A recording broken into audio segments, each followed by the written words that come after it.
In this video, we're going to show you how a small business can grow on Google, because I see so many small businesses keep making the same mistakes on Google and they just don't get found or just don't get the customers coming through. In fact, what I'm going to show you is often spoken of by many authorities, local SEO gurus, as you can see here, and they started off as small businesses, but they've grown because they've understood the importance of the strategy that we're going to cover in this video today. And these businesses were no different to you. They started off small and they've grown because they understood the importance of what we're going to look at. Now, I've covered this in real detail last year, but so few people found this video. In fact, there's a series of videos that I've condensed all that information into this one video now, so you can see exactly how the strategy works all in one place. And if you follow this strategy, you'll see your brand awareness grow and also your business grow as customers start to find you. So we're going to have to go back in time to a younger me and see exactly what it was that I was explaining. And if you follow it through to its entirety, you'll understand exactly why it is that this brings success to small businesses. So here I am explaining the EAT process. So let's just consider for a moment, as the three are very similar, EAT standing for expertise, authority, and trustworthiness. But what things can you do to show to Google that you're an expert? What can you do to show to Google that as an expert, you deserve to be ranked higher than the other experts around you? Well, let's see how we can do this.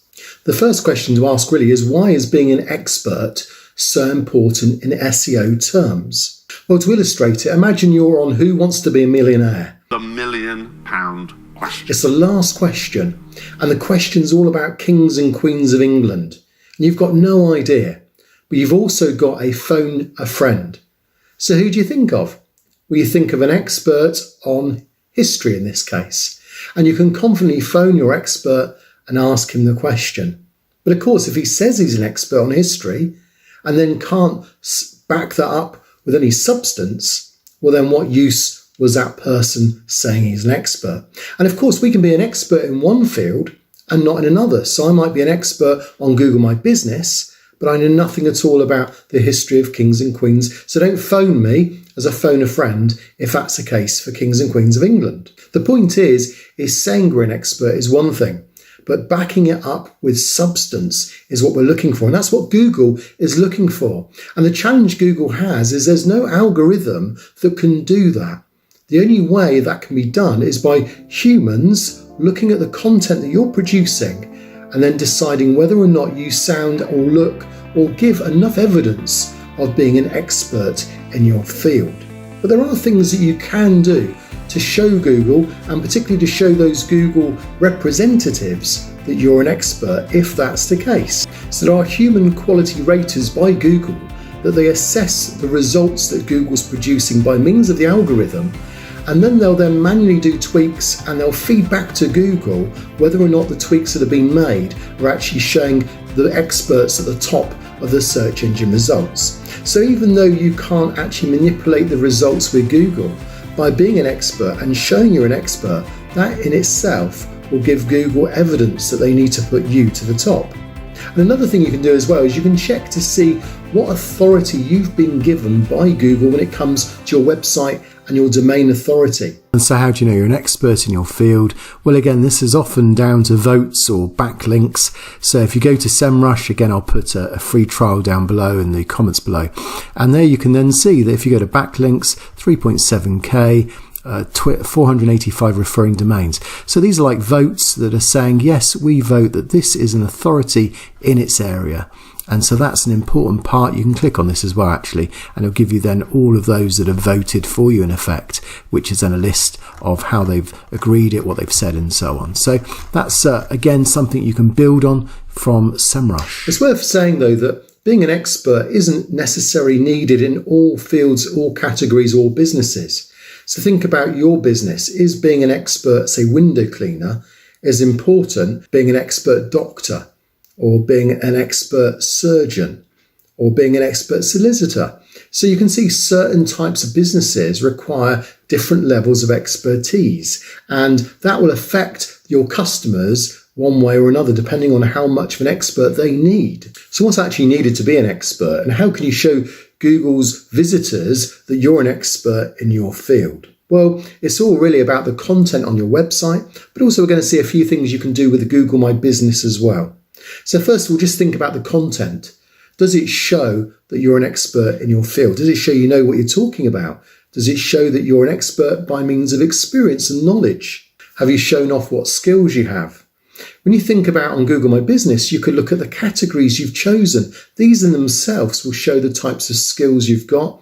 There are also services you can offer in Google My Business too. So you want to select the right ones that are going to appeal to your customers, that show you're an expert. Of course, qualifications is another thing that you may put on your website, or you might put that information down in your description in Google My Business. Your education, even the time that your business has been established, that's had a real impact recently, where now Google's even showing, as you can see here, Google shows even by means of its results about Google My Business on the maps or knowledge panels, how long you've been an expert in your field. So being an expert, having a long period of good records with customers, these things have an impact on the results and SEO. And of course, being an expert, you can be referred to as an expert from other sites too. So if someone's referring to you or your article, they're in effect saying this person's an expert, especially if they're using your name or your bio to say that this has been done by so-and-so. So no one likes to brag, but having a description of your certificates, your qualifications, having that type of information, it's important on LinkedIn. And it's important to Google too, to be on your website. And maybe if there's areas to put it on Google My Business, then why not take advantage of that too? And of course, your about pages, your team pages, your bio are ways in which you can show those qualifications. So now you're seen as an expert in your field. Can you also be considered an authority? Most businesses say, I should be number one of Google because I'm the best. But says who? Do you really have the authority to back up that you are the best? You're the best at what? What gives you the authority to say so? Well, Google's looking to make sure that those with authority are number one. So you need to know, what can you do to show that you have authority to say, I'm the best? Now, you may not be the best in the world or even in your country, but certainly on a local business basis, it's something that you could aim for. So you need to show that authority is coming from someone who deserves the authority, not just because they say so. How can you use Google My Business, your website, and also get the right mentality to not just say you're an authority, but to show you're an authority? Well, first of all, why is authoritativeness so important from SEO point of view? Well, Google reviewers get given a 168-page document, and amongst those things, it shows them what to look for manually to see whether someone has authority in the field or their business or their category that their website and business refers to. Of course, you can check your authority score to some degree by various tools such as SEMrush, which again, I'll just show you here how it works. So to check any authority, you can just go to SEMrush, the link's down below. You can put in your website. As it says here, authority score is a proprietary metric used to measure overall quality of a domain and influence on SEO. So that's a kind of a good reference point that you want to obviously make 100 if you can. That's never going to happen though. Let's take YouTube, for example. That'll probably be about 99. Let's have a look there. So there you go. So that's the maximum. That's number one pretty much, or number two. Probably Wikipedia is number one. But of course, if Google finds that people are giving a different website more authority, they're visiting and staying longer there, they're linking to the fact that this website has authority, then Google is eventually going to put your website below that competitor's website. So authority is perceived by the way that people act, the way they refer to it, the way they link to it, and the way that they react, so that Google picks those measurements up and then knows whether or not you have authority. And think about your business. How important is going to an authority in your business? Now, some businesses will vary to others, but say for instance you had a really smart sports car, say an Audi TT, and you wanted then to get an authority to look at it when it broke down. Would you go to Boise's around the corner that's just opened up, or would you go to the Audi dealer around the corner that has experts there? Well, there may be a cost factor involved too. You may go to both to see whether they both feel like they are authoritative in what they say, because the small man can have sometimes more knowledge and more information and authority and expertise and even trustworthiness than the bigger ones. But for you to make that decision, you would go through that process of EAT. Do they appear to be experts? Do they have authority? And are they trustworthy?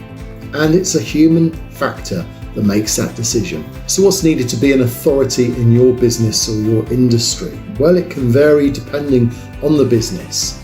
But certainly if you've been in your business for some time, you would have naturally built up authority. What you want to do is you want to be the go-to source when someone's thinking about your expertise, and that means then you are the authority. When you agree though that reviews tend to give authority, when people say this person's done a great job, they're giving you authority.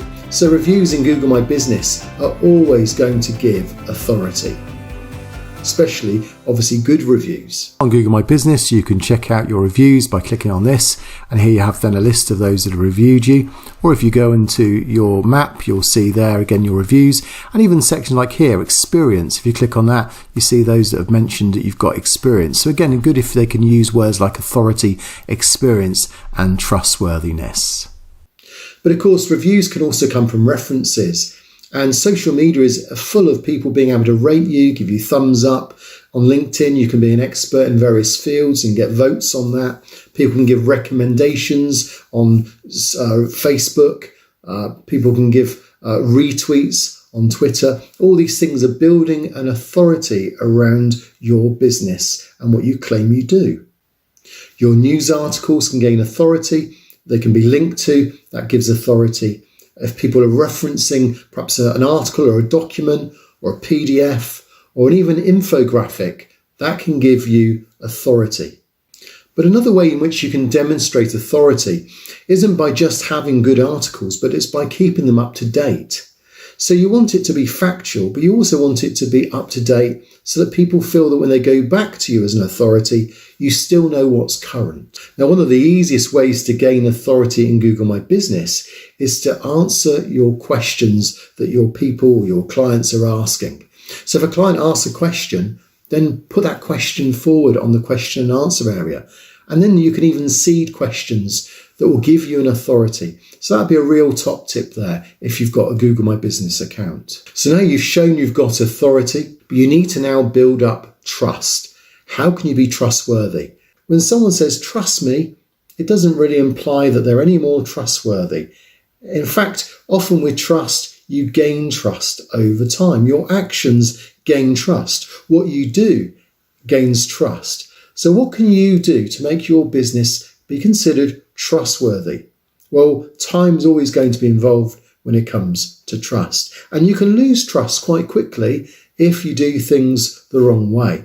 So there are several basic things you can do with your website and with your business to make sure it's trustworthy. For example, GDPR and having cookies notice. Those types of things are considered essential to build trust. If you don't have those things, you could be breaking the law. And also trustworthiness comes from having a secure server. So having HTTPS, having that secure certificate to your website. Google now and Chrome browsers and probably the majority of browsers, they won't accept websites that aren't secure. So have you updated your website recently and made it a secure browser experience for your visitors? Years ago, it was only considered shops that took monetary value using cards needed that S, that security. Whereas now it's considered it's essential, that encryption for all websites.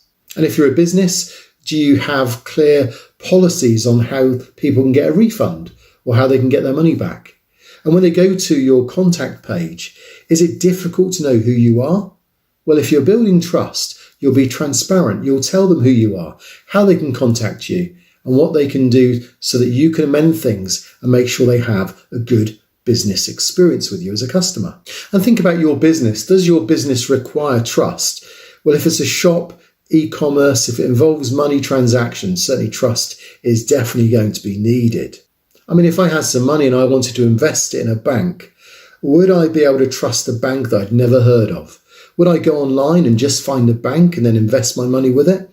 Or would perhaps the time period that I've known banks in the high street, give them that trustworthiness to help me then find their website and then know that I can invest with them. And even if you have your high street banks, you still have to make sure that when you go on the website and you do a search, that it's the actual website belonging to them that is actually the one you're going to invest with.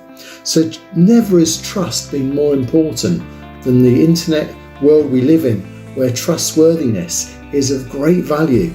If you can trust someone, then it's worth all the money in the world in business terms.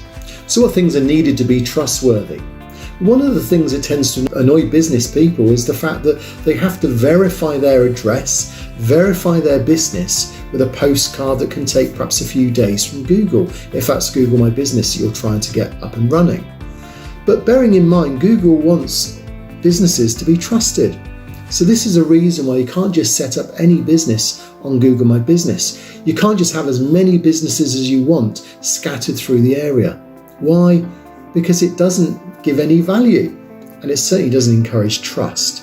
But having an absolute address that's pinned on a map, where a postcard is then sent to physically through the post and then verified, that is already beginning to show some form of trust to your clients and customers if they know you've been registered on Google My Business and verified. Other ways you can demonstrate trust, that EAT, is to show that you want to update people with important information.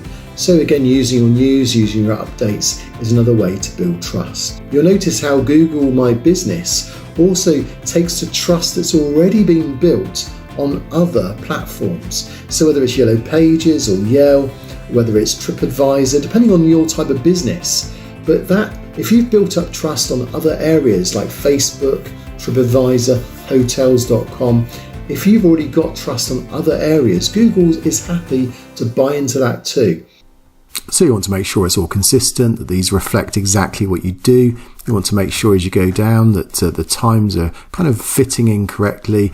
Also, when people review things, if they can put images and photos, that's going to help. And also your profiles as well, keep these up to date. All those things are going to help give you a bit more trustworthiness when it comes to Google. Again, just looking here, so you want this information updated.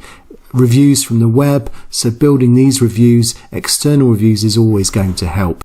You may notice that Google My Business isn't just a case of you register it, then you leave it, but Google wants you to keep updating it. Why do they want you to do that? Again, it's to do with trustworthiness. If you're a genuine business, then updating your hours and the holiday is no big deal. Updating your business information, keeping a consistent phone number, updating your address if you move business. To a genuine business that then wants to build trust with its clients, then it'll be prepared to do those things. So those people that go along, they register a business on Google My Business, they verify it, and then they just leave it. They don't update it. Google then starts to recognize, well, would you trust a company that never updates its information? That when you've gone there and it said it's open, it's closed. When you've read about some information about it, it's been 2 years old. Google wants you to keep things updated. And if you keep things updated, you're also building trust. So EAT is mega important as a foundation for your business, but also you now need to stand out on Google Maps, Google Profile, Google Search Engine. And to do that, you need this video that's going to help you stand out amongst your competition. I'll see you there.